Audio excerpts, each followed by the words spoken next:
banyak sudah diundang untuk sesi hari ini. Saya pikir hari ini sesinya di-record ya, Dwika ya? Ya.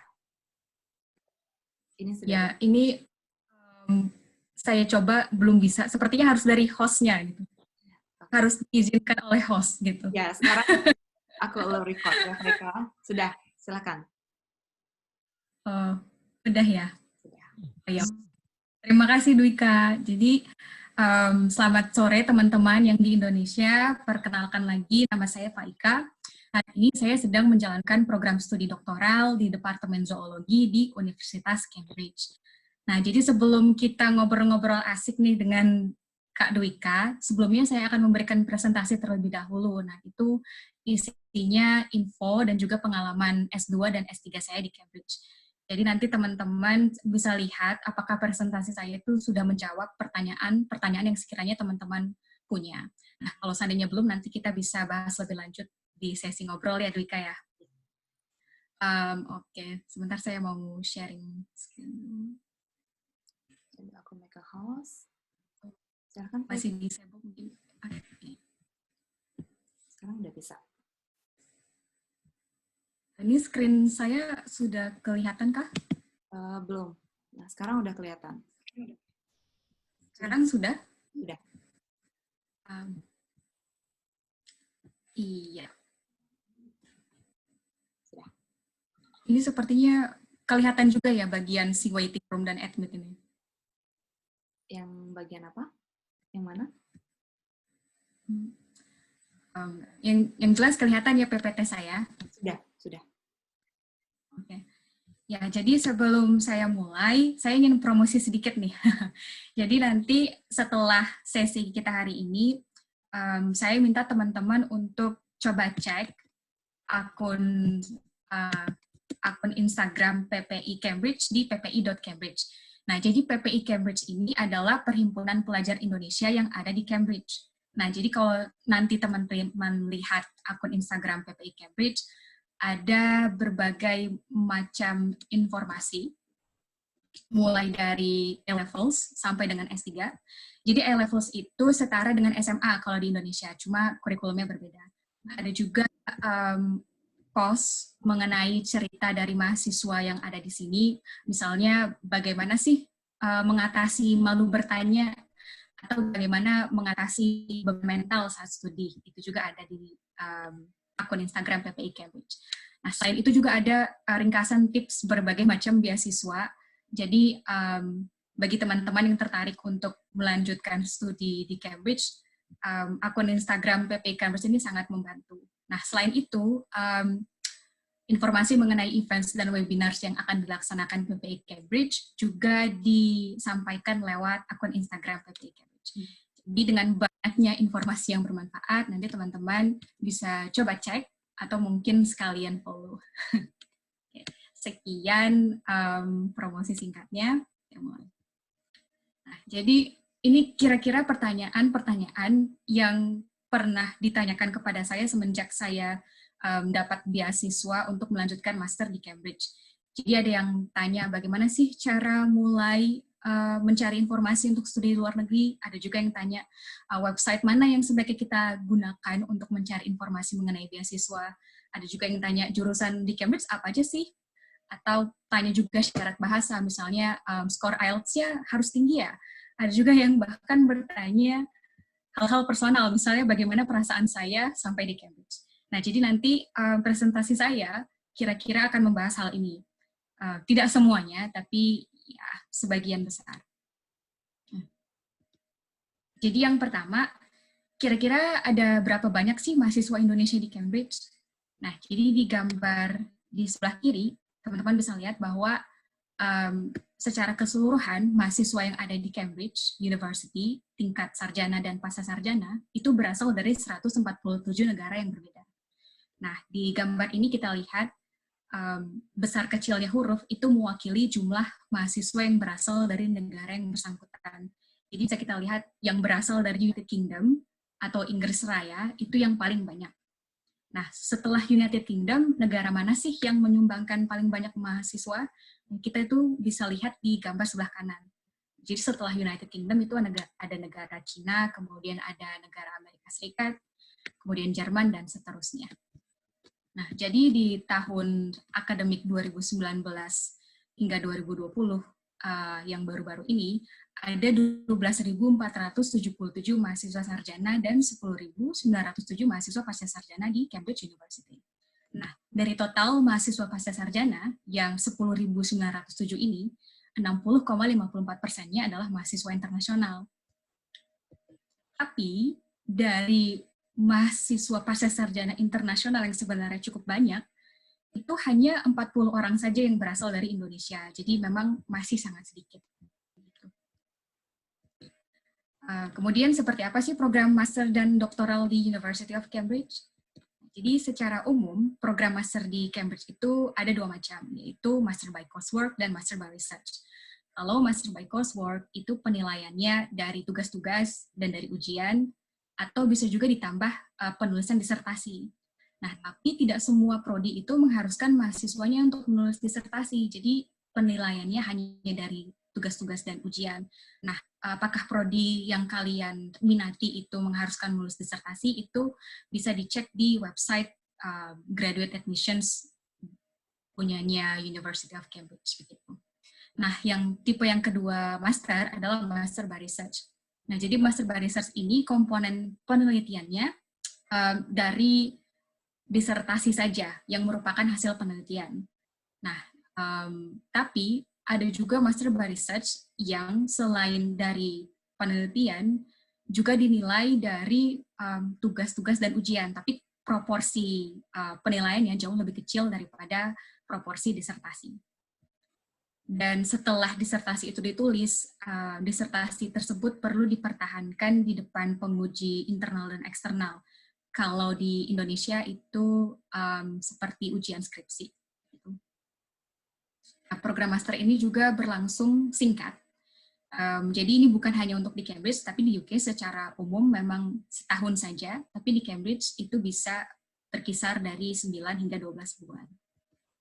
Bagaimana dengan program doktoral? Nah, kalau program doktoral itu berlangsung antara 3 sampai dengan 4 tahun dan full research. Jadi tidak ada penilaian lain kecuali dari tesis yang ditulis sebagai hasil penelitian, kemudian sama seperti sebelumnya dipertahankan di depan penguji eksternal dan internal. Nah, kalau di Cambridge itu disebut dengan FIFA. Itu sebenarnya serupa dengan ujian skripsi gitu kalau di Indonesia. Nah, gambar yang sebelah kiri ini sedikit gambar dari saat saya master dan saat saya doktoral saat ini. Nah, yang paling kiri itu saya sedang ambil data di lapangan. Jadi karena master yang saya ambil di Cambridge itu master by research, saya perlu melakukan penelitian dulu. Kemudian saya menulis disertasi, kemudian ujian di depan penguji internal dan eksternal seperti yang saya sebut tadi. Nah, karena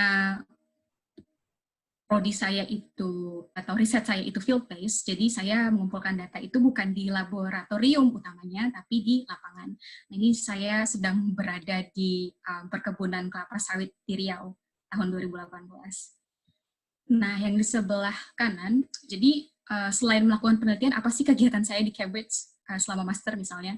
Nah, jadi selain melakukan riset, saya juga terlibat beberapa kali menjadi volunteer di departemen. Jadi foto di sebelah kanan atas ini adalah saya bersama orang-orang satu departemen di acara resepsi pembukaan museum. Jadi di Cambridge itu ada banyak museum, dan ini adalah salah satu museum yang dimiliki Cambridge University, yaitu Museum Zoologi. Dan ini letaknya di departemen zoologi kami gitu. Nah, di tengah ini kecil, nggak begitu kelihatan sih. Ini adalah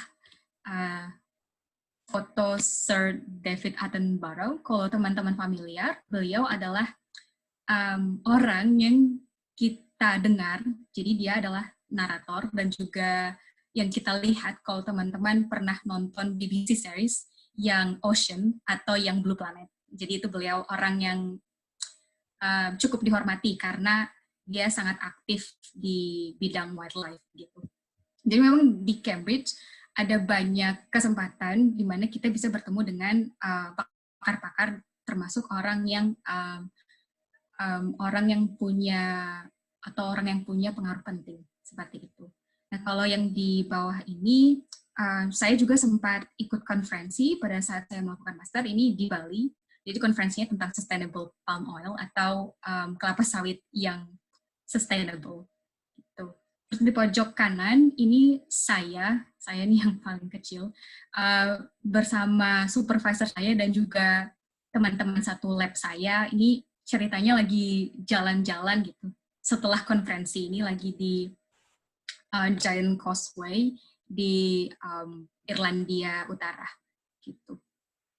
Nah, kalau yang pojok kiri ini saya dan teman-teman dari PPI Cambridge sedang formal hall namanya. Jadi makan secara formal gitu. Itu letaknya ini lagi di Downing College. Gitu. Sekian cerita singkat dari saya. Nah, selanjutnya, bagaimana sih kehidupan di Cambridge secara umum? Jadi di Cambridge itu ada namanya collegiate system. Jadi di dalam University of Cambridge ada 31 college. Nah, jadi setiap mahasiswa pasca sarjana itu pasti adalah anggota dari suatu departemen atau fakultas dan juga pasti seorang anggota dari sebuah college di antara 31 college itu. Nah, kalau di foto sebelah kiri ini teman-teman bisa lihat berbagai macam gedung. Jadi gedung-gedung ini sebenarnya college-college yang ada di Cambridge, dan college-college inilah bersama dengan departemen dan fakultas itu membentuk University of Cambridge. Nah, yang di sebelah kanan ini adalah foto logo Cambridge University di tengah, beserta logo berbagai college, yang tadi ada 31 buah. Nah, peran college sendiri itu seperti apa sih? Nah, jadi tergantung kita mahasiswa sarjana atau pasca sarjana. Kalau kita mahasiswa sarjana, peran college adalah untuk urusan akademik, tempat tinggal, dan pastoral. Pastoral itu maksudnya urusan selain akademik dan tempat tinggal, misalnya dukungan konseling, semacam itu. Nah, tapi kalau kita mahasiswa pasca sarjana, college itu berperan dalam hal tempat tinggal, tapi sebenarnya sebagai mahasiswa pasca sarjana, kita bisa saja memilih untuk tidak tinggal di akomodasi yang disediakan college. Kalau mau boleh juga. Dan juga peran college untuk mahasiswa pasca sarjana adalah dalam hal pastoral. Nah, di Cambridge, dalam 1 tahun akademik itu ada 3 term. Kalau di Indonesia, kita mengenal ada semester ganjil dan semester genap. Nah, kalau di Cambridge itu sistemnya pakai term. Nah, dalam 1 tahun akademik itu ada 3 term, yaitu term Michaelmas yang dimulai dari Oktober hingga awal Desember, kemudian term Lent dari Januari hingga pertengahan Maret, dan Easter, yaitu dari pertengahan April dan pertengahan Juni. Nah, tahun akademik dimulai setiap tanggal 1 Oktober dan berakhir setiap tanggal 30 September di tahun berikutnya. Nah, jadi apa yang terjadi di antara pertengahan Juni dan awal Oktober? Nah, untuk mahasiswa sarjana biasanya dipakai untuk liburan, tapi kebanyakan mahasiswa sarjana di sini juga memakainya untuk internship. Nah, bagaimana dengan mahasiswa pasca sarjana?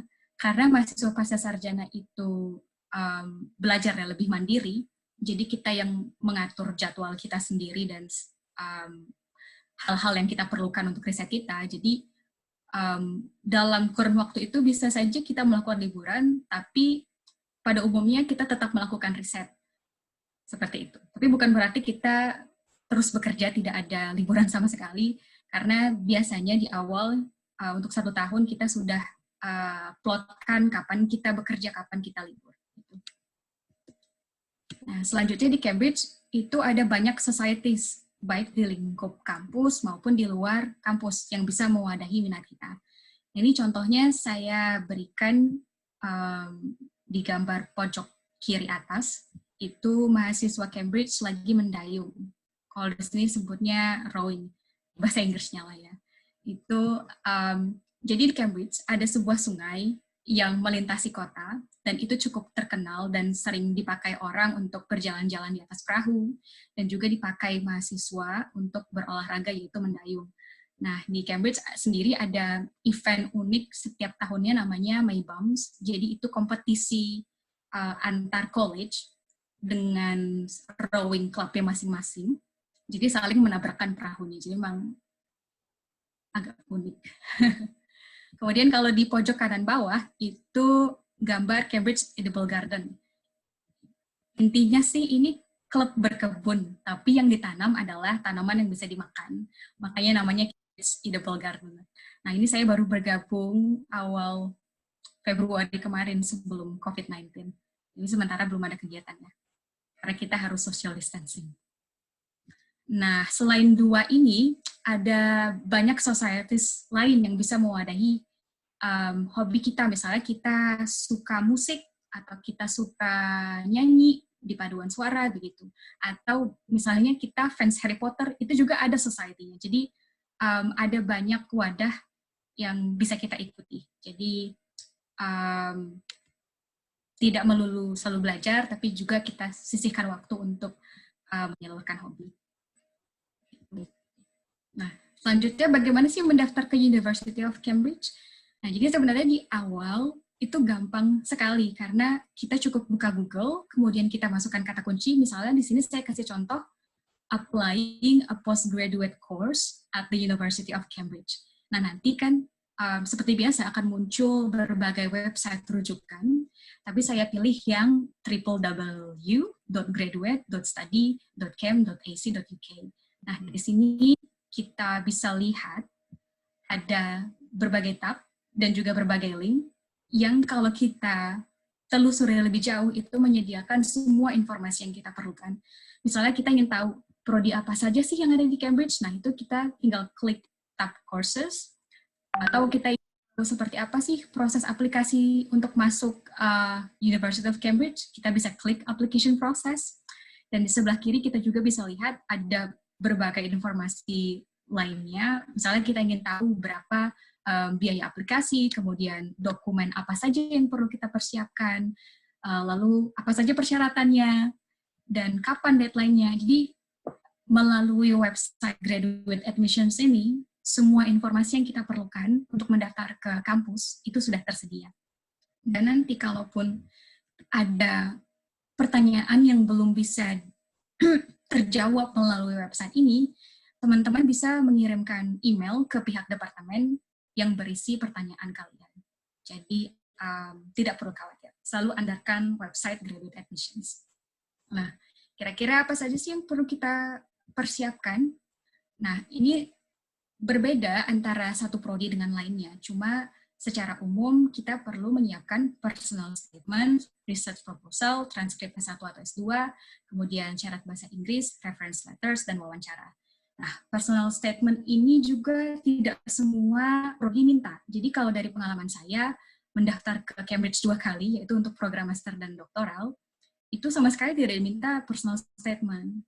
Tetapi di formulir aplikasi saya ada beberapa pertanyaan yang jawabannya kalau digabung sebenarnya itu membentuk personal statement. Jadi apa saja pertanyaannya? Pertanyaannya itu misalnya mengapa saya memilih prodi yang saya minati, kemudian apa saja pengalaman saya yang relevan dengan prodi yang saya mau itu, dan terakhir apa rencana jangka panjang saya setelah saya menyelesaikan studi di Cambridge. Begitu.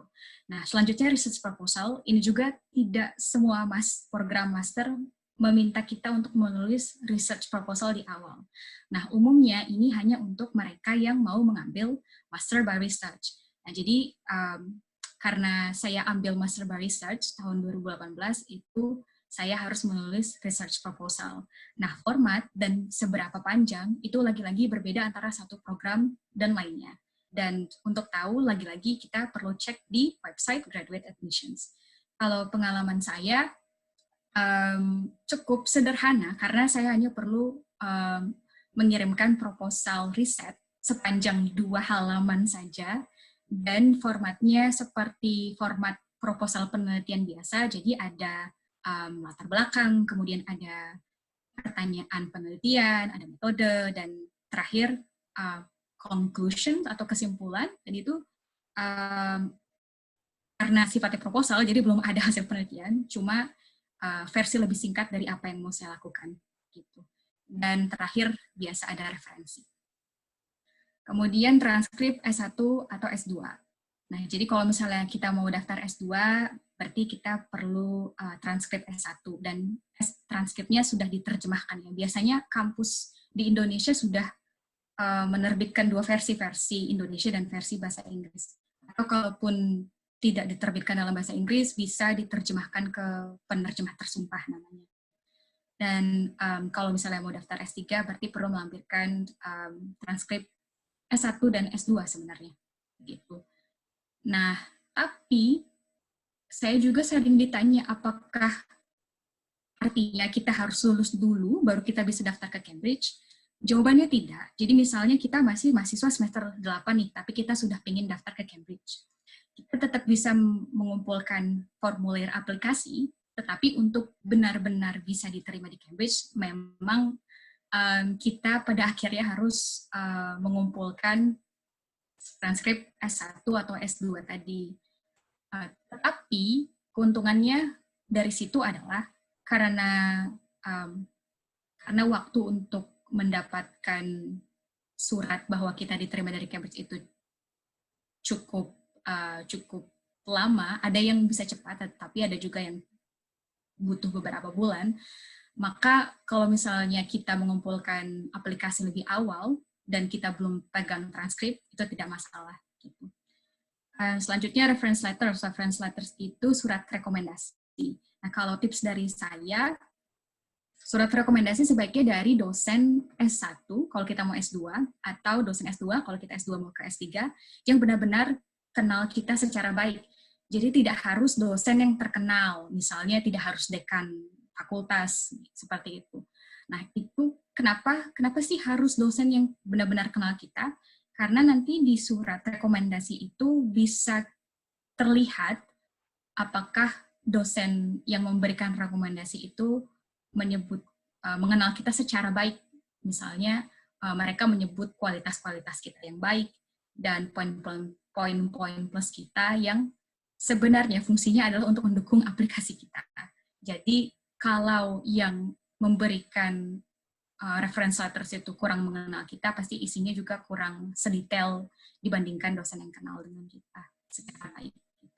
Dan terakhir, wawancara ini untuk mahasiswa pasca sarjana, untuk program pasca sarjana dilakukan secara online. Jadi kalau pengalaman saya itu dilakukan melalui Skype dan sifatnya sangat casual, tidak melalui video call juga, jadi hanya via suara. Kemudian yang mewawancarai adalah orang lain di departemen, tapi bukan calon supervisor kita.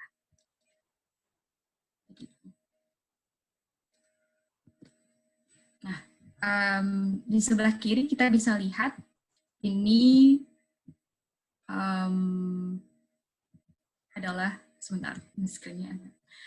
Jadi gambar di sebelah kiri ini adalah alur setelah kita mengirimkan formulir aplikasi. Jadi apa yang terjadi?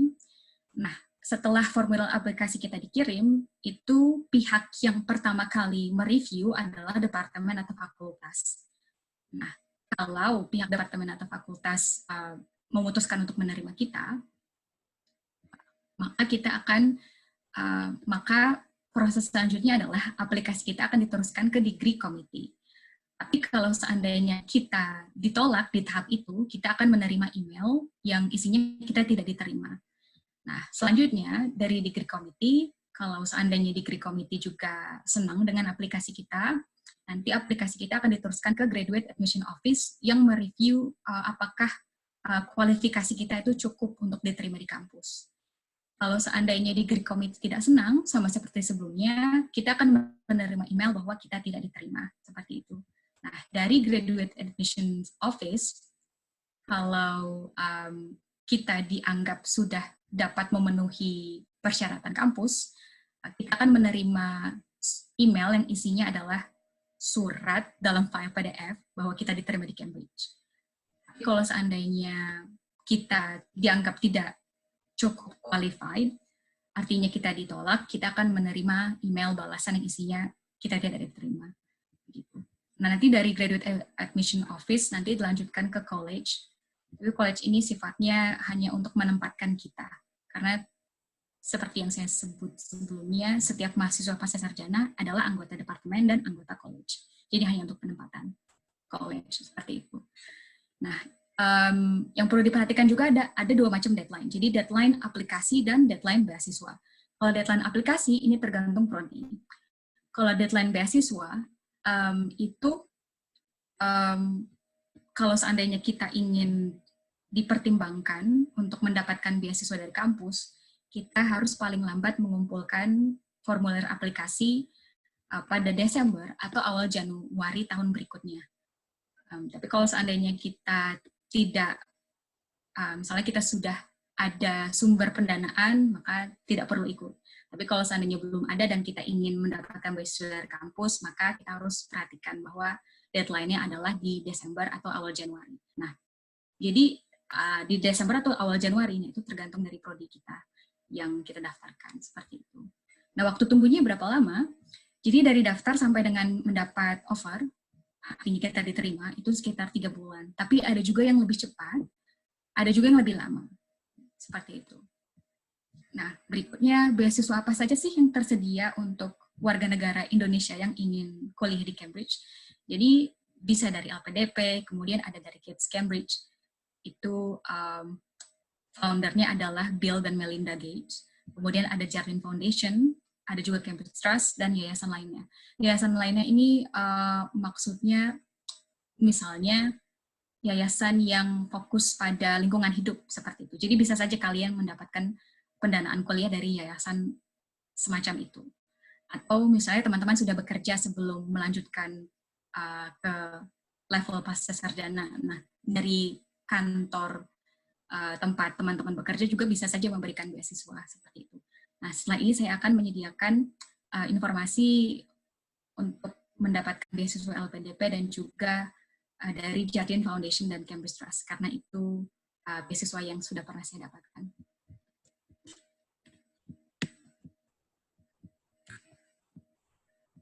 Nah, berikutnya tips tambahan. Nah, karena kalau kita tertarik untuk mendaftar program Master by Research atau program doktoral, maka di awal kita butuh calon supervisor. Nah, sebenarnya kalau kita lihat nanti di website Graduate Admissions akan dibilang bahwa tidak harus punya calon supervisor di awal. Tapi saya sarankan lebih baik punya dari awal, karena kalau tidak punya dari awal, nanti saat kita sampai di Cambridge, kita perlu waktu lagi untuk memilih supervisor yang sesuai. Dan itu artinya butuh lebih banyak waktu, sementara kalau kita mahasiswa master, waktu kita hanya setahun. Jadi lebih baik sudah punya dari awal, jadi saat sudah di Cambridge, kita sudah bisa mulai riset dan tidak perlu mencari lagi. Nah, saran dari saya yang pertama dalam memilih calon supervisor adalah pilih yang bidangnya sesuai dengan riset yang mau dilakukan. Jadi, bukan karena alasan personal, tapi lebih ke sesuaikan dengan riset yang mau dilakukan.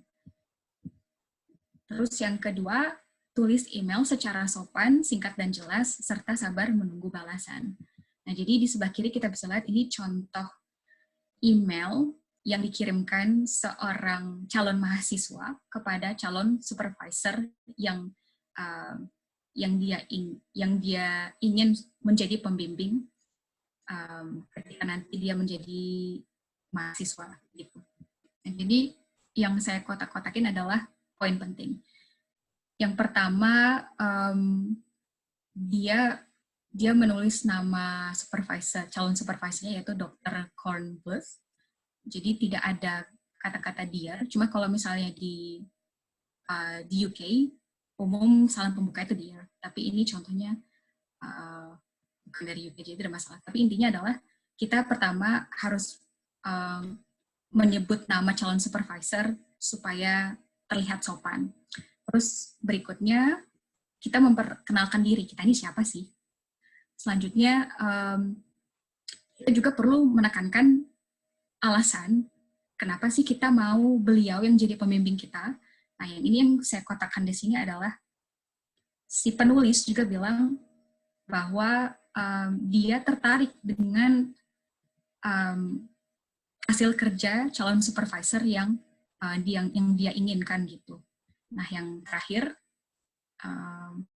kedua terakhir, ini jauh lebih detail mengenai project yang dia kerjakan. Jadi ini juga penting sebagai bahan diskusi. Dan terakhir, penting juga untuk mencantumkan CV. Jadi saya beberapa kali pernah ditanya apakah di email pertama itu kita harus mengirimkan research proposal. Jawabannya tidak. Tapi kalau CV, iya. Saya sarankan masukkan CV, jadi calon supervisor bisa melihat kita itu siapa. Dan saya juga beberapa kali pernah mendengar sebaiknya di awal-awal itu tidak perlu kita langsung propose, saya ingin bekerja bersama Bapak gitu atau Ibu. Tapi sebenarnya tidak masalah, karena di contoh ini juga dia dari contoh ini juga dia sudah menekankan bahwa dia bertanya, will you be taking on new students next year? Jadi dia memang langsung aja di awal. Jadi memang tidak masalah untuk bertanya langsung, cuma jangan hanya bertanya langsung tertarik, tapi diberikan juga penjelasan lebih, misalnya alasan-alasan kenapa sih kalian tertarik untuk bekerja bersama calon supervisor itu. Karena calon supervisor itu biasanya sangat sibuk, jadi sebaiknya sangat bersabar, karena bisa saja dibalasnya setelah 1 bulan atau 2 bulan, begitu. Jadi harus cukup bersabar, dan akan sangat baik kalau kalian start lebih awal. Gitu. Tapi start lebih awal juga harus siap. Maksudnya jelas kenapa teman-teman ingin bekerja dengan calon supervisor. Nah, selanjutnya cek apakah universitas punya fasilitas yang dibutuhkan. Jadi kalau teman-teman itu mengambil data di laboratorium, cek juga apakah kampus punya fasilitas tersebut. Karena kalau seandainya kampus tidak punya, sebenarnya bisa saja teman-teman pergi ke tempat lain, tapi akan lebih baik kalau misalnya kampus punya sendiri, jadi mobilitasnya juga lebih mudah, seperti itu.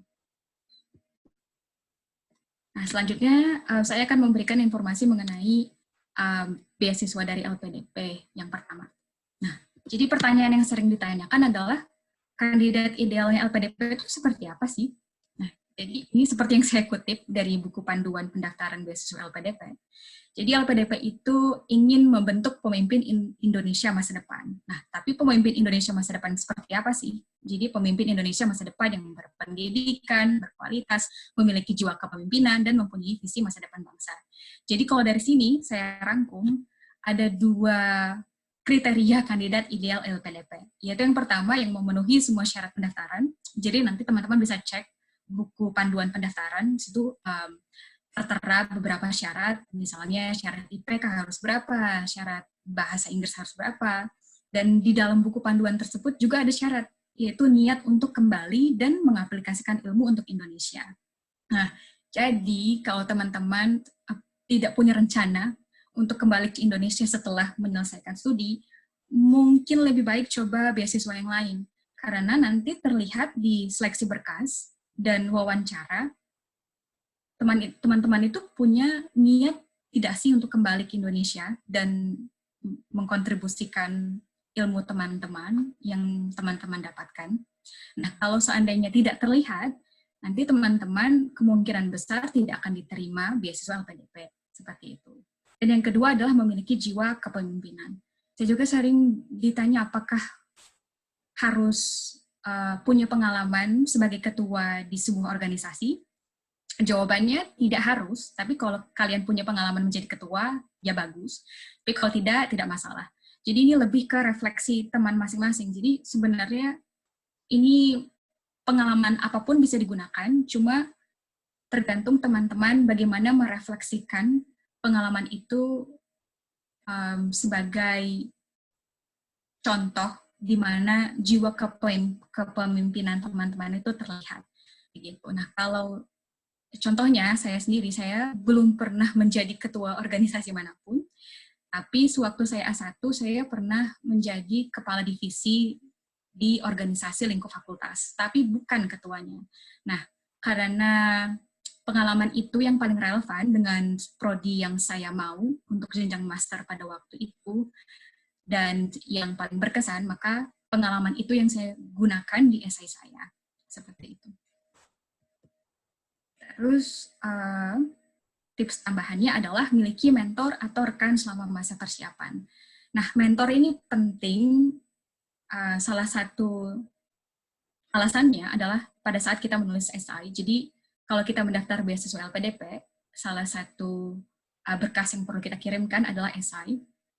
Nah, jadi kalau misalnya kita punya mentor, ada yang mengomentari dan memberi masukan apakah esai kita itu sudah menjawab pertanyaan yang diberikan dan semacamnya. Jadi akan sangat berguna kalau punya mentor. Nah, mentor ini apakah harus senior, misalnya senior di S1? Jawabannya tidak. Jawabannya bisa siapa saja, misalnya keluarga juga bisa. Jadi siapapun, asalkan mereka happy untuk mensupport teman-teman dalam mempersiapkan mendapatkan beasiswa. Nah, rekan juga itu berguna, misalnya punya teman sama-sama lagi ingin daftar beasiswa LPDP, jadi kalian bisa sama-sama misalnya latihan wawancara. Jadi bisa saling kasih masukan. Nah, saya pikir punya mentor atau punya rekan itu akan lebih baik dan lebih memudahkan daripada teman-teman berjuang sendirian. Selanjutnya beasiswa dari Jardine Foundation dan Cambridge Trust. Nah, beasiswa dari Jardine Foundation dan Cambridge Trust ini adalah beasiswa yang saya dapatkan untuk program doktoral saya saat ini. Jadi, Jardine Foundation itu apa sih? Jadi Jardine Foundation itu adalah badan pemberi beasiswa yang dibentuk oleh Jardine Matheson. Nah, Jardine Matheson ini adalah perusahaan yang pusatnya di Hong Kong, tapi punya beberapa anak perusahaan di Cina, di Taiwan, dan di negara-negara Asia Tenggara, termasuk Indonesia. Nah, jadi, singkat cerita, sebagai bentuk kontribusi kepada masyarakat, dibentuklah Jardine Foundation ini, yang berfungsi untuk memberikan beasiswa kepada calon mahasiswa Oxford atau Cambridge. Jadi eksklusif dua kampus ini.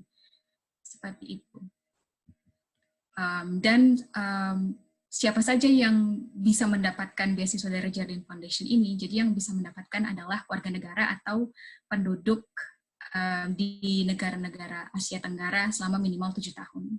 Dan yang diberi prioritas itu ada dari Kamboja, kemudian Cina, Hong Kong, Indonesia, Malaysia, Myanmar, Filipina, Singapura, Taiwan, Thailand, dan Vietnam. Jadi karena kita sama-sama warga negara Indonesia, kita bisa daftar kalau kita tertarik. Yang kedua, Cambridge Trust. Nah, Cambridge Trust ini adalah badan pemberi beasiswa, tapi kedudukannya di bawah University of Cambridge. Jadi khusus untuk calon mahasiswa Cambridge saja. Nah, ini dibentuknya tahun 1980, tapi pada waktu itu namanya belum Cambridge European and International Trust. Waktu itu masih terpisah, yaitu Cambridge Commonwealth Trust dan Cambridge Overseas Trust, yang memberikan beasiswa kepada mahasiswa internasional, jadi yang bukan berkewarganegaraan UK. Nah, tapi pada tahun 2013 itu dilebur jadi satu, makanya sekarang namanya Cambridge Commonwealth European and International Trust. Seperti itu. Nah, beasiswa dari Jardine Foundation itu ada dua skema. Jadi yang pertama adalah skema umum. Jadi kalau skema umum itu informasi pendaftarannya bisa dilihat di website college yang ingin kita daftarkan dan yang bekerja sama dengan Jardine Foundation. Jadi Jardine Foundation itu tidak bekerja sama dengan ke-31 college yang ada di Cambridge. Jadi hanya 4 college saja yang bekerja sama dengan Jardine, yaitu Magdalene, Trinity, Downing, dan Peterhouse. Nah, nanti di website tiap college itu bisa dicek seperti apa persyaratannya. Dan yang skema kedua adalah skema kerjasama dengan universitas di Indonesia. Jadi Indonesia itu semacam memiliki tempat spesial gitu bagi Jardine Foundation. Jadi universitas apa saja yang bekerja sama dengan Jardine Foundation, itu yang saya tahu Universitas Indonesia, kemudian Universitas Gadjah Mada. Kalau universitas lain saya belum cari tahu, tapi teman-teman kalau ingin tahu bisa ditanyakan ke kampus masing-masing. Nah, untuk teman-teman yang saat ini sedang kuliah di UGM atau sudah lulus dari UGM bisa mengecek website oia.ugm.ac.id untuk mencari informasi seputar beasiswa dari Jatin Foundation. Dan keuntungannya adalah tidak ada batasan jumlah penerima beasiswa tiap tahunnya, jadi tergantung performa calon. Seperti itu. Dan yang berikutnya, beasiswa dari Cambridge Trust. Ada 2 macam, jadi beasiswa jadi beasiswa yang diterima itu secara penuh, jadi biaya program dan biaya hidupnya itu dibayarkan, atau hanya biaya programnya saja yang dibayarkan. Tapi sebenarnya bisa saja si calon penerima beasiswa ini mendapatkan secara penuh ketika Cambridge Trust itu bekerja sama dengan foundations atau trust lain. Nah, kalau dari Cambridge Trust itu sekitar 500 beasiswa diberikan setiap tahunnya. Nah, beasiswa yang saya dapatkan untuk program doktoral saya adalah kerjasama antara Jardine Foundation dan Cambridge Trust. Selanjutnya, kandidat ideal dari Jardine Foundation itu seperti apa? Jadi kalau di sini dibaca, sebenarnya kurang lebih mirip dengan LPDP. Jadi yang pertama, selain harus punya pencapaian dan potensi akademik, juga harus punya jiwa kepemimpinan dan keterlibatan dalam komunitas. Dan juga punya komitmen tinggi untuk berkontribusi dalam masyarakat. Seperti itu. Jadi, ya, kurang lebih sama dengan LPDP. Dan yang kedua, tips esai dan wawancara. Kalau esai, jadi sama seperti LPDP, untuk Jardine Foundation juga kita perlu menuliskan 3 macam esai, tapi jauh lebih pendek. Kalau seingat saya sekitar 200 kata saja per esai. Dan tipsnya adalah isinya harus singkat, padat, dan jelas. Jadi tidak perlu menggunakan kata-kata yang bertele-tele, asal kita menjawab pertanyaan yang ditanyakan. Dan isinya juga harus berkaitan dengan prodi yang mau kita ambil dan rencana jangka panjang. Jadi hanya isi hal-hal yang relevan. Jadi tidak perlu, jadi seandainya kita punya banyak sekali pengalaman, tidak perlu semua diceritakan, apalagi karena maksimal 200 kata, tapi pilih yang relevan dengan prodi yang kita mau ambil. Dan yang sesuai dengan rencana jangka panjang kita. Sedangkan untuk wawancaranya, jadi wawancara beasiswa dari Jardine Foundation ini dilaksanakan dalam bentuk panel. Jadi kalau pengalaman saya tahun lalu, itu ada 7 orang yang mewawancarai saya, dan itu ada perwakilan dari Cambridge, kemudian ada perwakilan dari Jardine Foundation, dan juga ada perwakilan dari pemerintah UK, seperti itu. Nah, tips wawancaranya adalah harus jujur, percaya diri, dan menjawab sesuai dengan apa yang dituliskan dalam aplikasi. Nah, sepertinya ini tips untuk semua jenis wawancara ya. Jadi, ya, jadi yang paling penting itu harus jujur, dan percaya diri itu artinya pada saat kita menjawab, kita misalnya menatap pewawancara, tidak melihat ke bawah misalnya, seperti itu. Dan jawaban yang kita berikan itu akan sangat baik kalau dihubungkan dengan apa yang kita dihubungkan dengan prodi yang kita daftarkan dan apa yang kita tuliskan di aplikasi. Gitu. Terakhir, kalau kandidat ideal Cambridge Trust, kalau ini cukup sederhana karena tidak ada proses tambahan dari Cambridge Trust. Jadi selama kita mendaftar dan mengumpulkan formulir aplikasi sebelum funding deadline, yaitu sebelum Desember atau Januari tahun berikutnya, itu kita secara otomatis dipertimbangkan oleh Cambridge Trust. Jadi ini relatif lebih ringkas. Gitu. Jadi akhirnya pesan saya adalah coba saja, karena ada cukup banyak orang yang agak minder mendengar nama Cambridge gitu kan, atau Oxford atau universitas besar lainnya. Menurut saya tetap dicoba, karena kalau dicoba kita tidak tahu gitu kan. Tapi kalau dicoba ada kemungkinan kita mendapatkan gitu. Tapi tetap perlu mempersiapkan diri dengan matang. Nah, persiapan diri dengan matang itu maksudnya apa? Jadi bukan saat kita mau daftar beasiswa baru kita persiapkan diri kita.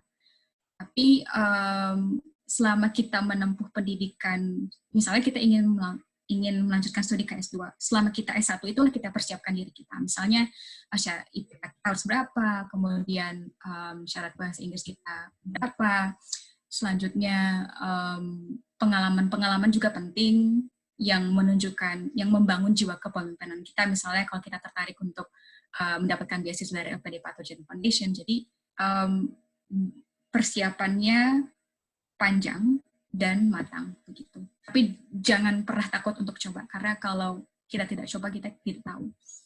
Kemudian miliki support system itu adalah orang-orang yang mendukung pada saat kita mendaftar. Jadi bisa aja ada momen kita merasa ragu-ragu, nggak jadi daftar, kayaknya nggak mungkin, atau kayaknya terlalu susah atau apapun. Jadi kalau kita punya support system, kita bisa semangat lagi karena ada yang mengingatkan bahwa selalu ada kemungkinan untuk mendapatkan selama kita berusaha dan mencoba. Gitu. Itu bisa keluarga, bisa teman, bisa siapa saja. Dan yang terakhir, selalu bertanya kepada pihak departemen kalau teman-teman punya pertanyaan yang belum terjawab di website. Caranya bagaimana? Caranya kirim email. Gitu. Sekian presentasi dari saya, mungkin bisa dilanjutkan ngobrol-ngobrol dengan Dwika. Terima kasih banyak, Faika. Faika mohon bantuannya untuk allow aku sebagai host lagi, karena ternyata masih banyak yang menunggu. Jadi partisipannya belum masuk. Oke. Menarik banget, Faika. Kamu sangat memberikan informasi yang detail dan juga yang belum di-cover oleh speaker-speaker lainnya yang aku undang. Jadi seperti misalnya Kak Faika tadi ngejelasin tentang beberapa jenis scholarship yang ada di Cambridge, terus juga bagaimana sih caranya memulai untuk mengkontak profesornya, terus juga ada beberapa tahapan ternyata ya Faika ya, untuk diterima. Nah itu kalau misalnya tahapan layer pertamanya nggak diterima, nah itu ditolak. Terus kalau misalnya bagus, diterima di layer kedua, terus juga akan dipertimbangkan selanjutnya gitu. Menarik sekali. Nah Faika, kalau bisa di stop screen-nya dulu. Stop share screen. Oke, terima kasih. Aku sudah host-nya sekarang. Oke, nah ini ternyata masih ada yang ngantri. Oke. Kalau dari Dwika bisa stop sharing screen aku. Coba ya. Coba ya, oke. Ya, bisa. Bisa ya? Oke, siap. Halo, selamat datang buat teman-teman lainnya yang dari tadi sudah antri ya, mohon maaf sekali karena tadi narasumbernya lagi menjelaskan, jadi kita belum bisa mengassignkan kalian ke dalam grup. Tapi senang sekali, ini ada Kak Faika. Kak Faika tadi sudah bercerita tentang beasiswa-beasiswa yang ada di Cambridge. Ada Jardine Scholarship, ada juga dari Cambridge Trust, dan juga dari yayasan-yayasan lainnya. Kak Faika, ternyata udah banyak banget nih yang masih penasaran tentang Cambridge gitu kan ya. Kita boleh ya bahas satu-satu pertanyaannya, kita masih ada waktu sekitar 30 menit lagi untuk membahas pertanyaannya. Nah, kita bahas dulu pertanyaan yang kemarin masuk, itu mereka bertanya nih, Kak Faika, mereka pengen tahu, pengalaman sulit apa sih yang nggak bisa dilupain mungkin saat Kak Faika masuk Cambridge atau saat mempersiapkan aplikasi ke Cambridge mungkin?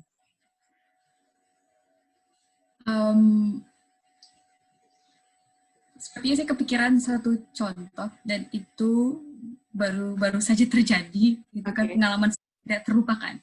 Jadi selama kita jadi mahasiswa, baik itu sarjana atau pasca sarjana, kita perlu belajar ilmu penunjang. Jadi misalnya saya fokus di biologi, tapi sebenarnya saya tuh tidak melulu belajar biologi, misalnya saya juga perlu untuk belajar statistika. Jadi intinya kita tuh perlu multitasking. Nah, sepertinya saya sampai sekarang pun masih berjuang untuk bisa efektif dan efisien dalam multitasking. Itu sih sulitnya, karena ada berbagai macam hal yang perlu saya kuasai pada saat yang sama. Kemudian bagaimana bagi waktunya, dan terakhir itu saya sempat semacam terlalu overwork itu kelamaan kerja, jadinya agak stres. Dan itu akhirnya saya tetap reach out, pada akhirnya saya kasih tahu supervisor saya gitu.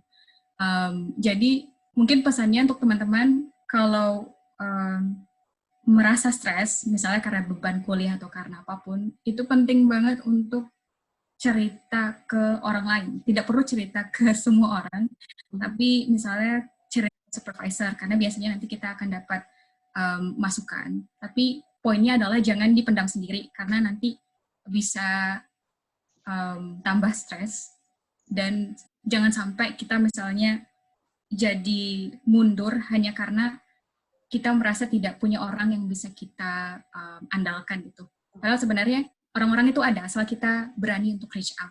Gitu. Oke, ya apalagi kuliah di luar gitu kan ya, jauh dari keluarga, jauh dari teman-teman, terus jauh dari mungkin lingkungan yang membuat kita nyaman gitu ya. Ada tantangan-tantangan tersendiri yang kita bisa temui, tentunya juga dalam hal pelajaran bisa saja, lalu juga dalam hal sosial gitu bisa saja ya Kak Faika.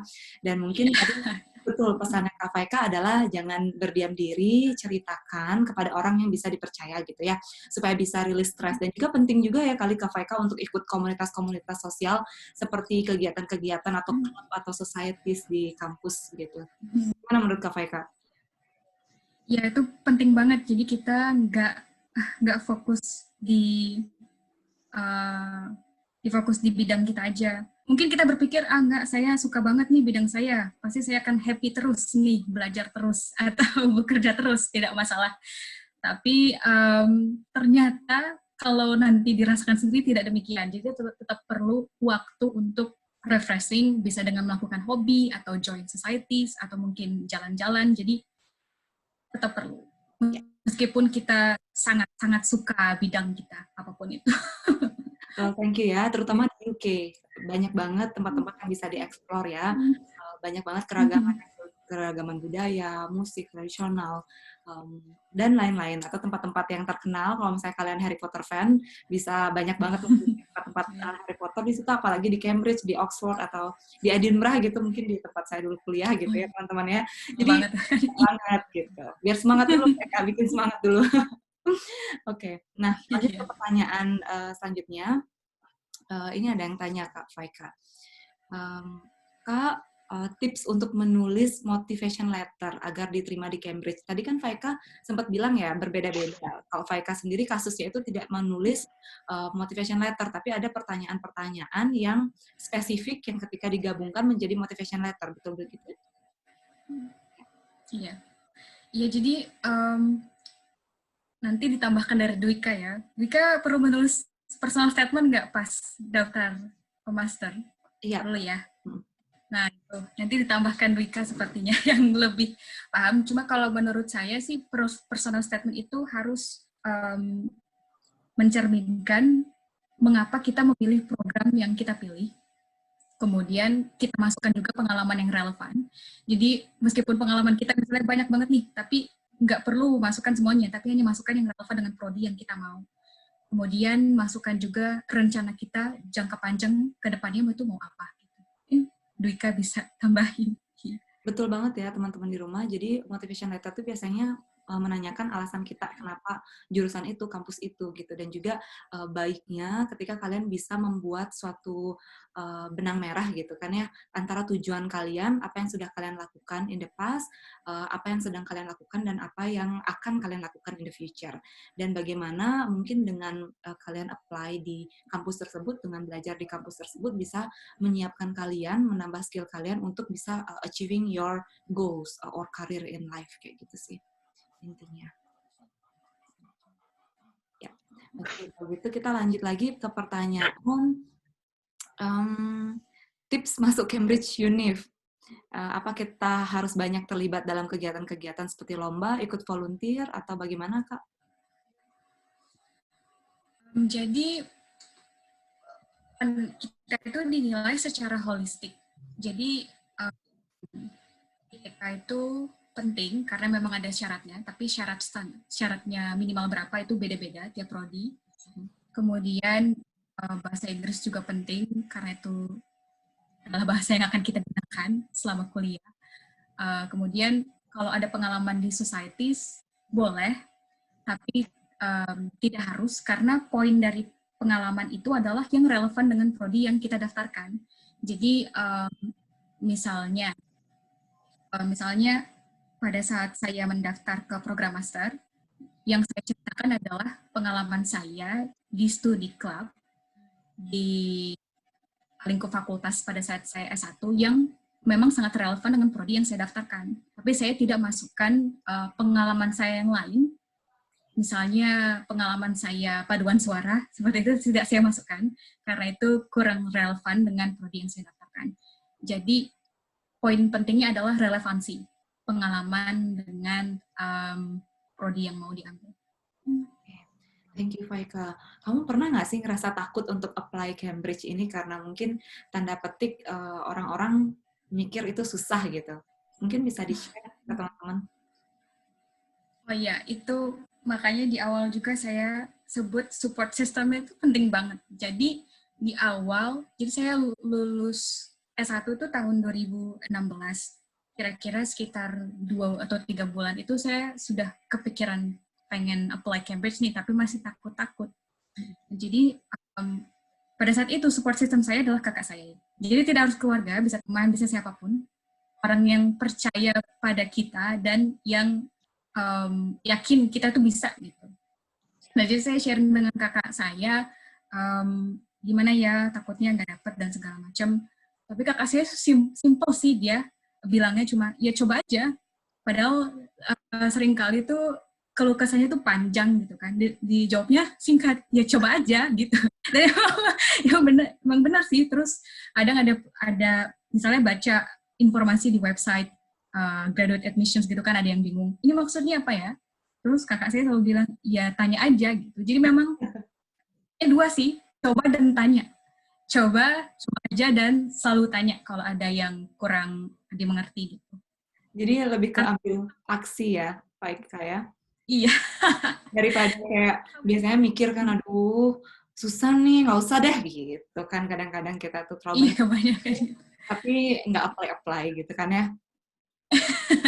Ya makanya support system penting banget, karena misalnya kita udah aduh agak nyerah gitu kan, tapi ada orang yang percaya udah coba aja pasti bisa gitu.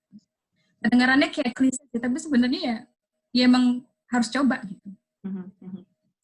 Dan luar biasa sekali sebenarnya Faika pertama kali apply langsung diterima ya Faika yang waktu master itu ya Faika ya? Oh iya, ya puji Tuhan, syukur aja itu. Faika bisa cerita juga nih pengalaman IELTS-nya Faika nih teman-teman. Faika, kita tahu ya Faika, kamu kayak kelihatannya tuh mulus-mulus jalannya, tapi ternyata enggak gitu Faika ya. Ada hal yang perlu kamu berjuang. Menjadi kisah inspirasi juga untuk teman-teman di rumah, dan juga bisa menjawab juga nih, kira-kira masuk Cambridge itu butuh IELTS berapa? Gitu, ada yang tadi tanya. Oke, jadi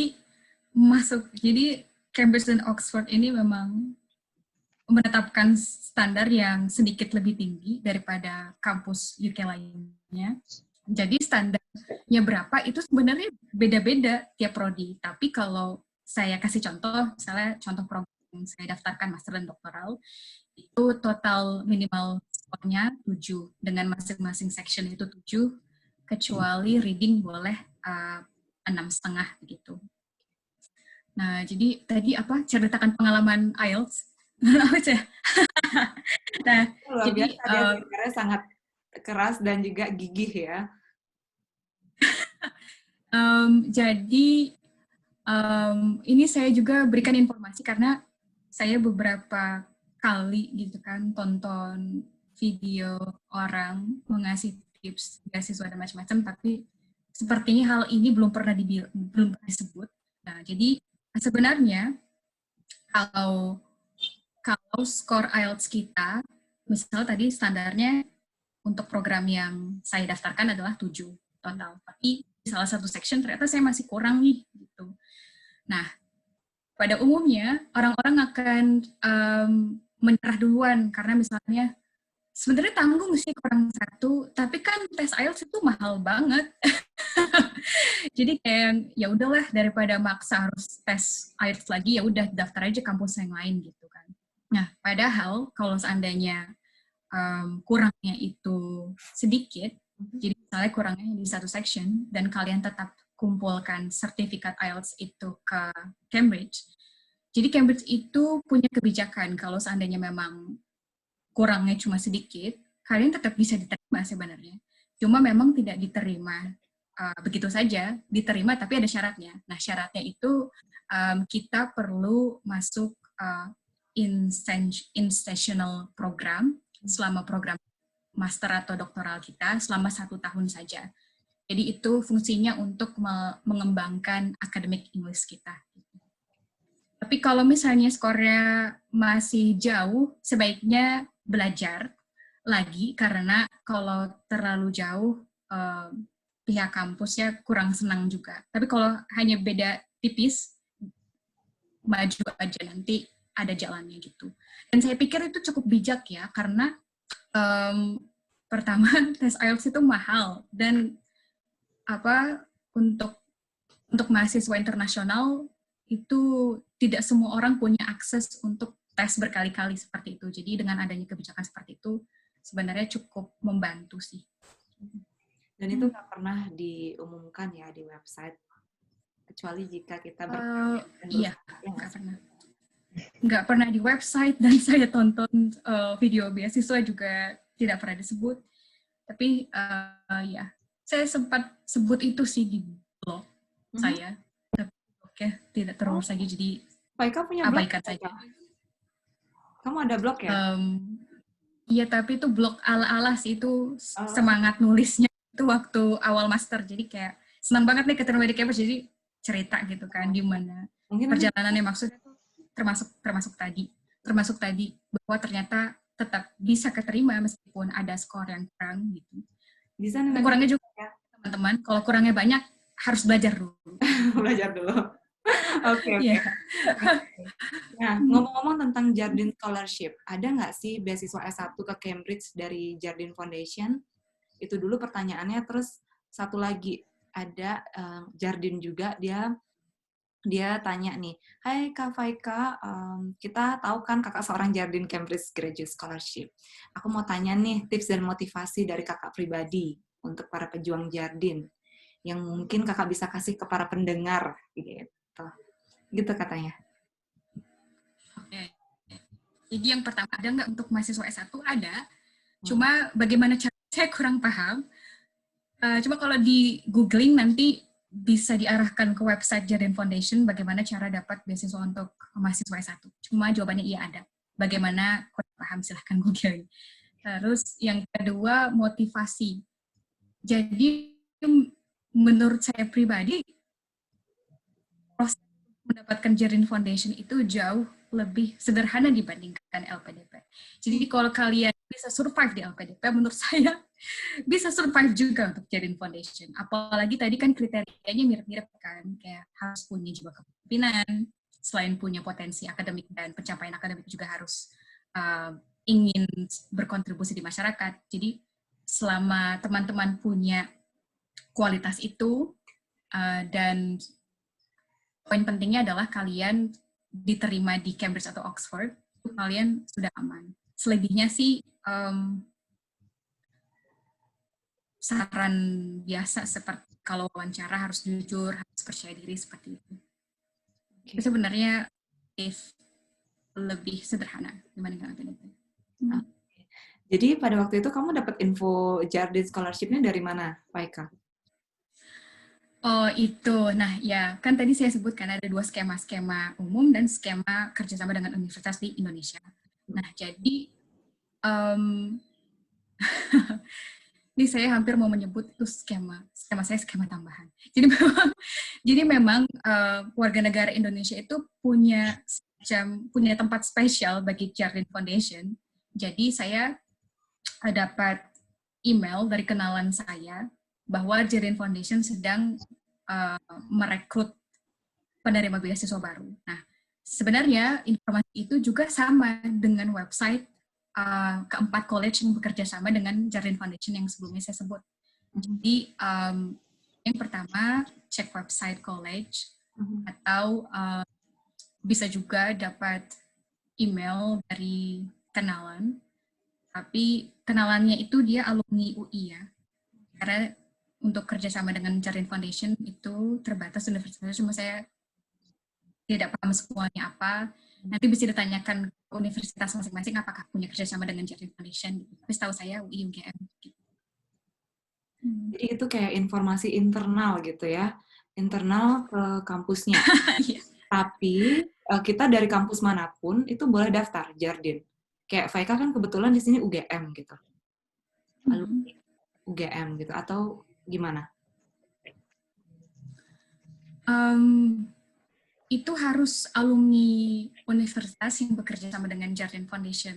Oke. Jadi saya sebenarnya tidak bisa bilang juga saya jalur yang kedua, yaitu yang kerja sama dengan universitas, tapi macam juga. Jadi memang agak sedikit tercampur-campur, karena kalau yang pure skema kedua, yaitu skema kerjasama dengan universitas di Indonesia, itu tahap awal di universitas di Indonesianya. Oh, Nah, sementara kalau iya, Okay. kalau saya itu tidak, jadi mengirimkan aplikasinya ke Jardine Foundation langsung.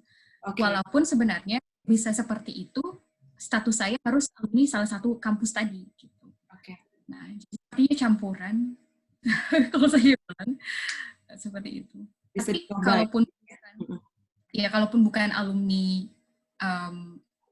universitas yang bekerja sama dengan Jardine Foundation di Indonesia, tetap bisa ikut yang skema pertama, yaitu general scheme. Oke, thank you. Nah, ini kita sudah beralih ke box chat ya.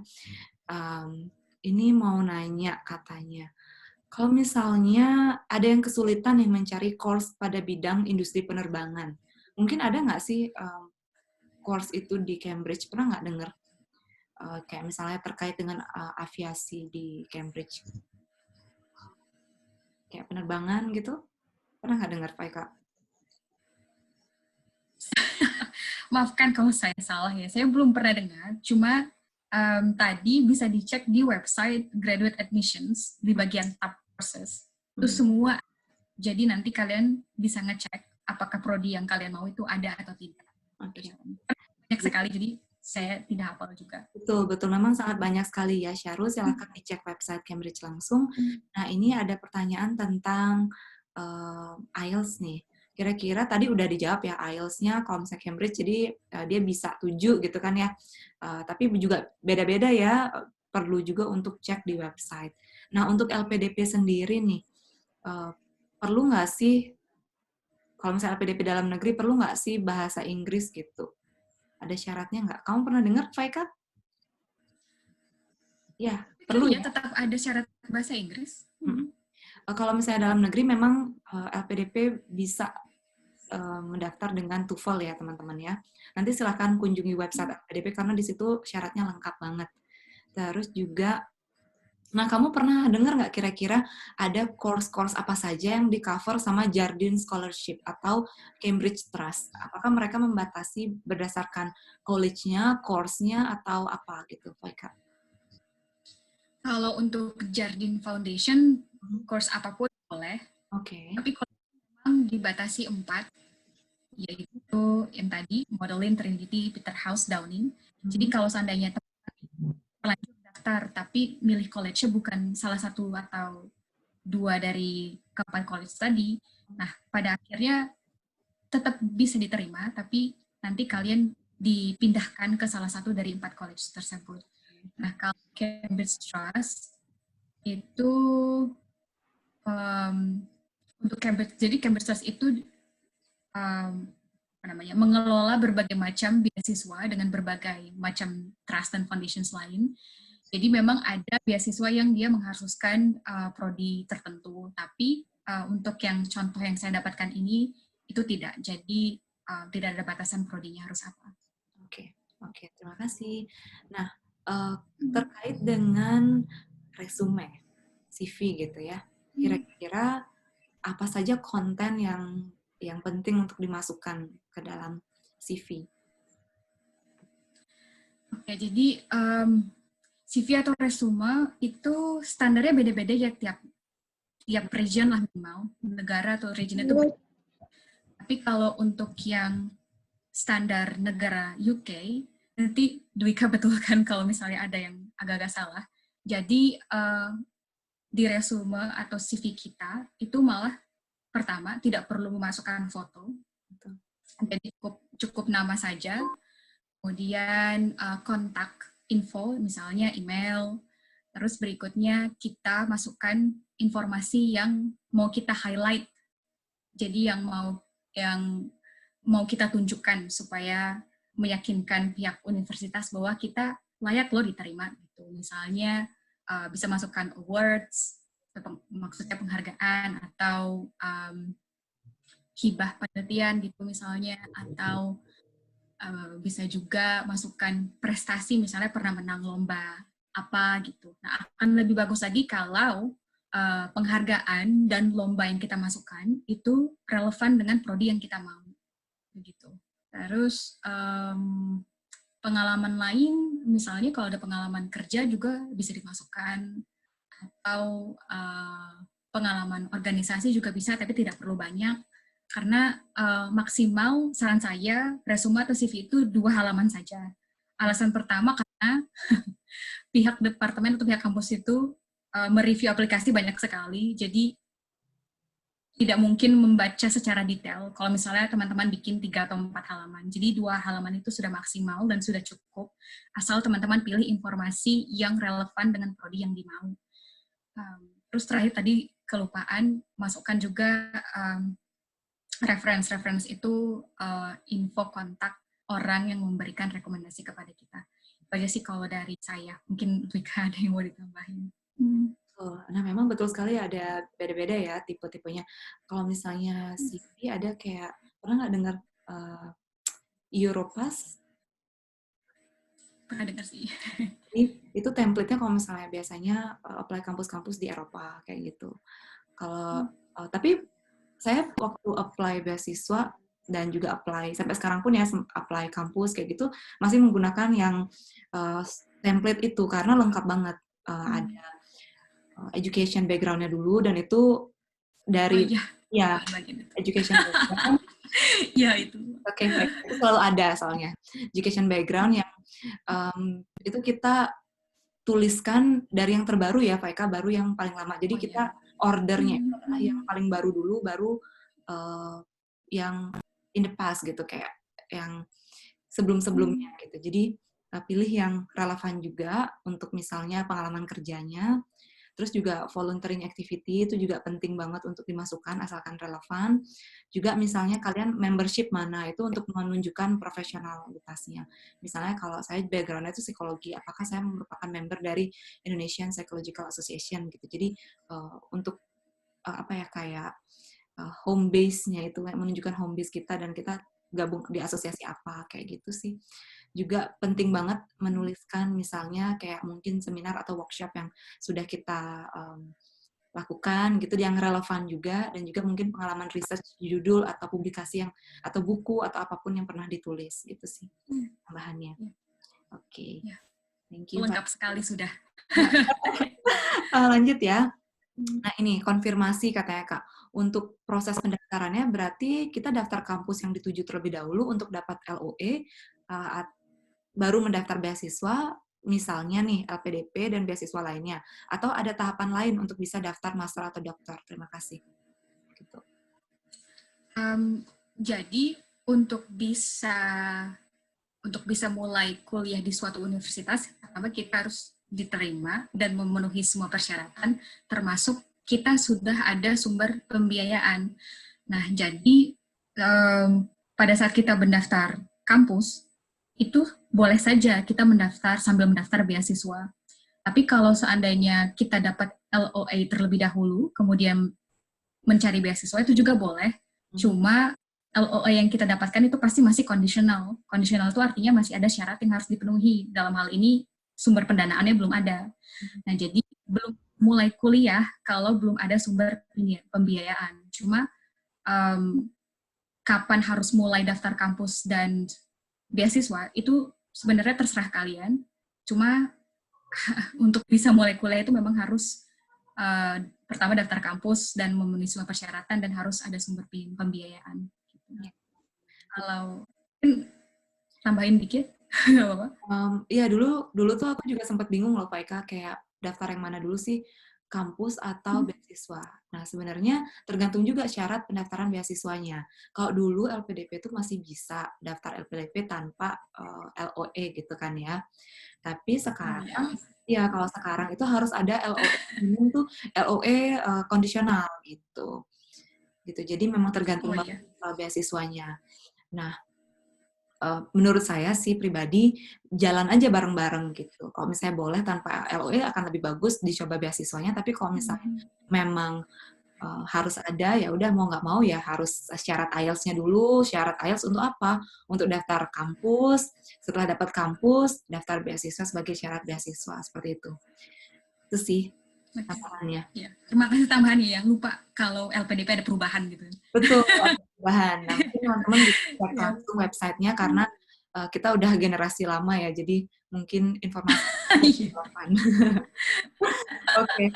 Nah, ini dari Zulfa, syarat minimum GPA untuk Jardine Foundation and Cambridge Trust berapa Kak Faika? Nah, jadi kalau dari Jardine Foundation dan Cambridge Trust, syaratnya itu mengikuti syarat prodi kita. Jadi selama kita diterima prodi tersebut, mereka happy. Jadi mereka mengikuti syarat yang ditentukan oleh prodi. Gitu. Oh, jadi prodinya dulu ya, prodinya dulu. Iya. Habis itu dari prodi baru diseleksi lagi ya. Oke. Nah, ini ada Zulfa nih nanya, bagaimana caranya ngeyakinin ke orang tua untuk dapetin izin nih buat lanjut S2, S3 sebagai anak perempuan yang pergi jauh ke UK nih Kak Faika. Sepertinya saya bukan orang yang paling tepat karena orang tua saya suportif untuk anak-anaknya. Jadi meskipun perempuan, gak apa-apa asalkan untuk pendidikan silahkan gitu. Tapi kalau misalnya keluarganya kurang setuju, misalnya khawatir, lagi-lagi saya bukan orang yang paling tepat, cuma mungkin yang saya kepikiran adalah bisa disampaikan secara baik-baik gitu kan, dan sopan, karena kan orang tua kita kayak dikasih alasan kenapa sih kita tuh harus sekolah di luar negeri gitu. Tapi kita juga nggak boleh kayak maksa atau marah-marah. Pokoknya harus dijelaskan gitu secara halus gitu. Mudah-mudahan paham orang tua gitu. Betul banget. Memang ini tantangan juga sih untuk meyakinkan orang tua anaknya jauh gitu, apalagi mungkin anaknya belum pernah merantau gitu kan ya. Cuman tenang aja, hidup di luar itu lebih mudah daripada hidup di Indonesia, teman-teman. Iya sih, Maika pakai Google itu gampang banget. Nggak mungkin. Oh iya, benar-benar. Benar sih. Dari segi fasilitas sih memang benar, karena fasilitas lengkap semua maju gitu. Asal kalian bisa bahasa, teman-teman. Kalau bahasanya kurang ya mungkin akan ada keterbatasan sedikit. Cuman kalau misalnya sudah menguasai bahasa, nah makanya dari itu penting banget untuk IELTS ya. Gitu. IELTS, at least kalian tuh sudah mampu gitu untuk berbicara dan memahami bahasa Inggris. Sehingga nanti di situnya harapannya adalah bisa survive. Gitu ya. Nah, apa saja prodi di Cambridge University? Nah, ini jawabannya general banget ini. Faika mungkin bisa dijelaskan kembali. Prodinya banyak banget. Prodi di Cambridge itu banyak banget, jadi ada ratusan. Jadi saya tidak hafal. Mungkin yang bertanya itu belum masuk pada saat saya presentasi kali ya. Jadi intinya teman-teman bisa cek di website graduate admissions-nya Cambridge University. Nanti di website itu ada tab courses, dan kalau teman-teman klik nanti banyak informasi mengenai prodi yang tersedia di Cambridge. Oke. Ada lagi nih yang masih bingung nih Kak Faika. Kita harus memilih kampus LN atau DN yang sudah ditetapkan LPDP apa enggak? Kalau dari hasil riset kecil-kecil dan kepo-kepo saya dengan kebijakan LPDP terbaru, jadi tergantung beasiswanya. Kalau beasiswa reguler, saya pikir itu sudah ditetapkan oleh LPDP. Cuma kalau misalnya beasiswa afirmasi, sepertinya lebih banyak pilihannya, tapi memang untuk keduanya harus yang ada di list LPDP. Jadi tidak bisa lagi yang di luar list LPDP, seperti zaman dahulu, agak, ya dulu waktu Iya. mulai-mulai. Gitu. Ya memang banyak sekali perubahan karena LPDP sangat dinamis. Mungkin teman-teman bisa cek lagi websitenya. Kalau dulu nih saya pernah dengar memang bisa kalau misalnya memang kampus tersebut bagus, jurusannya memang bagus di situ dan belum ada di list LPDP, sepertinya bisa diajukan. Gitu, bisa diajukan. Ya. Nah, tapi nggak tahu sekarang. Mungkin teman-teman bisa kunjungi dan bertanya langsung ke emailnya LPDP gitu ya. Mungkin ada lagi yang bertanya, silahkan yang kepo-kepo dengan kehidupannya Kak Faika di sana. Mungkin kehidupan kesehariannya. Kita boleh ya ngobrol-ngobrol santai aja, Faika. Kamu di situ masih COVID gini, kamu ngapain aja nih, Faika?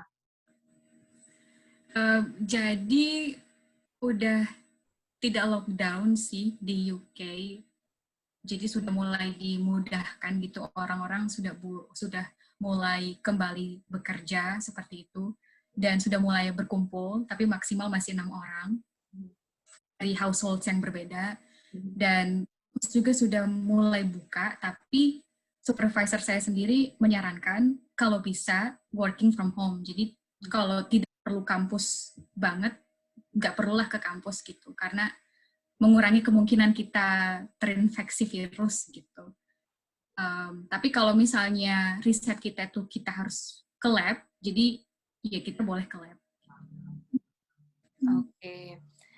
Nah, Faika, kita masih punya waktu 4 menit nih, Faika. Mungkin ada nggak saran atau masukan atau motivasi yang mungkin Faika bisa sampaikan kepada teman-teman yang mungkin ada di sini dan juga mungkin teman-teman yang ketinggalan acara ini nih.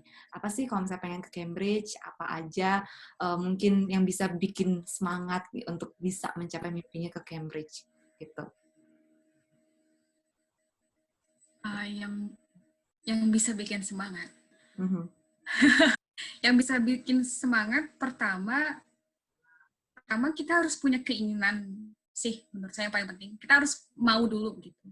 Mm-hmm. Nah, tapi sepanjang jalan mulai kita terpikir untuk mendaftar dan segala macamnya mencari beasiswa, bisa aja kita mengalami momen di mana kita merasa ragu atau ya ragu-ragu gitu. Nah itu di saat yang seperti itu kita penting untuk punya support system tadi itu. Jadi mereka bisa lagi mengingatkan kita dan meyakinkan bahwa kita tuh bisa loh sebenarnya. Asalkan kita berani untuk mencoba dan berusaha gitu.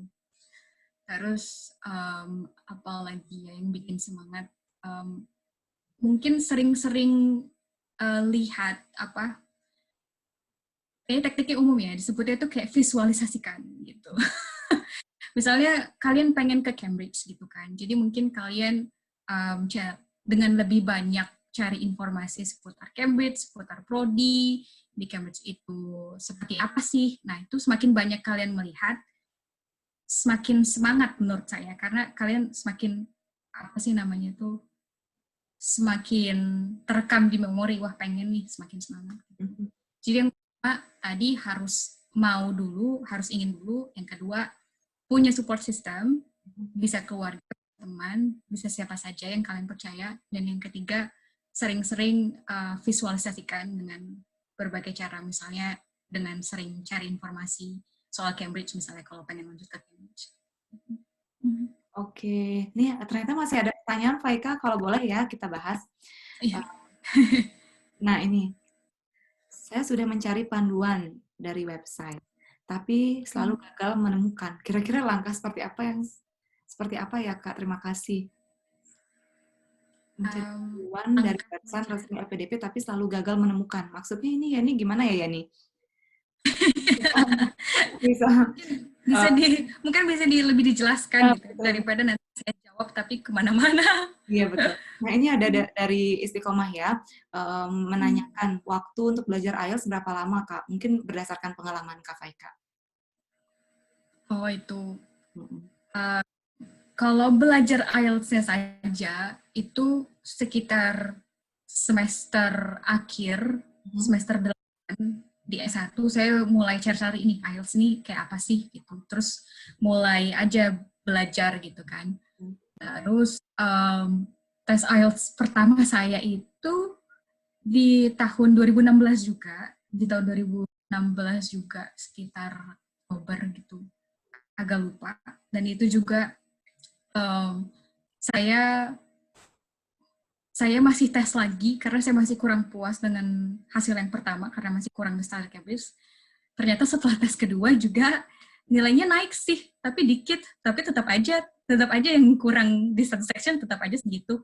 Tapi saya tetap beranikan diri kirim sertifikat IELTS saya, akhirnya dibolehkan oleh pihak universitas seperti itu. Jadi berapa lama untuk IELTS saja tidak sampai setahun, tapi kalau ditanya belajar bahasa Inggrisnya, itu sudah sejak lama gitu. Jadi sejak mengenal bahasa Inggris itu kan dari kelas 3 SD kalau di daerah saya gitu. Kelas 3 SD terus belajar terus. Kebetulan selama saya sekolah, guru-gurunya menyenangkan dan sangat memotivasi, jadi semakin suka belajar bahasa Inggris. Jadi memang selain suka biologi dulu, waktu saya sekolah saya juga suka bahasa Inggris. Jadi memang belajar bahasa Inggrisnya udah dimulai dari lama gitu. Tapi kalau bagi teman-teman yang saat ini mungkin belum begitu suka bahasa Inggris, nggak apa-apa, mulai aja belajar gitu.